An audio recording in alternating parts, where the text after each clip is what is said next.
Thank you everyone for joining. It ended up being a small group session, which is great because then we can make the session more interactive. I can understand Korean, I can speak Korean, but obviously English is my my native tongue. So, I prefer to respond in Korean, but in English. But if you ask me questions in Korean, it's completely fine. I speak to companies and business professionals in Korean all the time. So welcome. I'm very excited to do the session with everyone. I'm very passionate about recruiting and about mentorship and about making sure that we have more Koreans in places like New York and Hong Kong, so that we can kind of grow our Korean finance community all over the world. So this is a great privilege for me to have this opportunity to speak with everyone.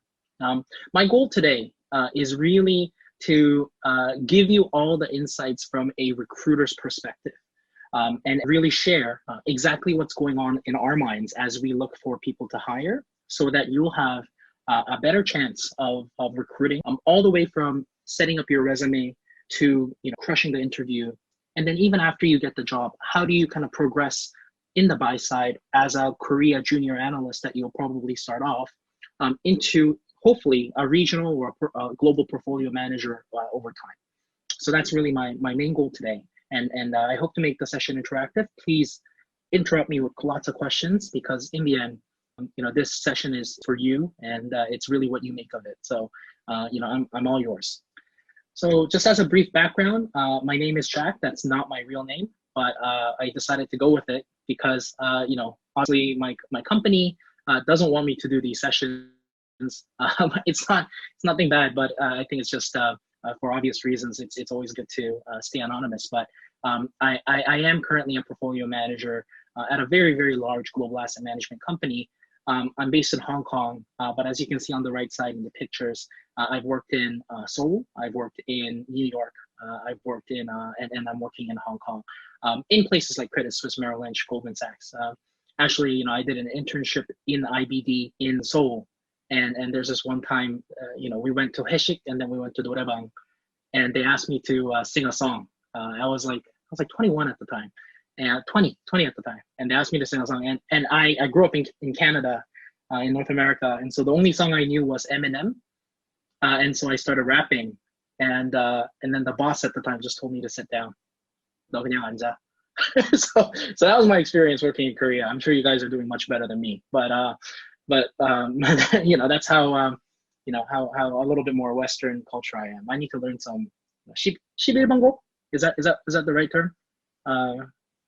Anyways. 8번. Oh, 18번. Oh, wow, that's embarrassing. Okay, let's continue.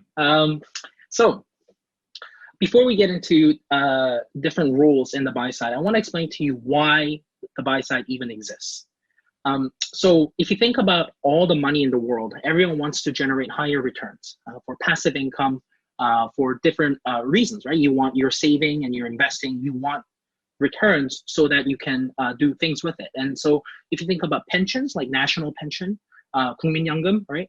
Insurance companies that you put money in and they need to pay out if something happens, or governments, big Bank of Korea, or retail. So like your mother who's putting in money in funds all the time, or ELS, these pools of money need to be managed by professional investors. And that is the buy side. And these professional investors deploy different strategies because they have different beliefs on how they can consistently generate returns for your clients. And so you can see on the bottom, there's different strategies. I work at a fundamental investing shop. What that means is when you think about a company like Samsung Electronics, the way we view Samsung Electronics is we think about the business as a business owner. And we say, hey, this company is engaged in selling cell phones, is engaged in selling DRAM, NAND, consumer electronic, TVs, all these things, OLED displays. What do I think about the outlook of those businesses, the competition, the margins, the growth outlook, and then I value that company through different strategies, through different methods, right? It could be PE, PB, it could be DCF, and I think about the stock as a business owner, and I invest or don't invest. Macro traders take a much more top-down view. So they would perhaps look at, Abe being elected in 2013 or 2012 in Japan and say, hey, Abe is going to depreciate the yen from 80 to 120. What does that mean for all the exporting companies in Japan? What does that mean for Toyota, Honda, Mazda,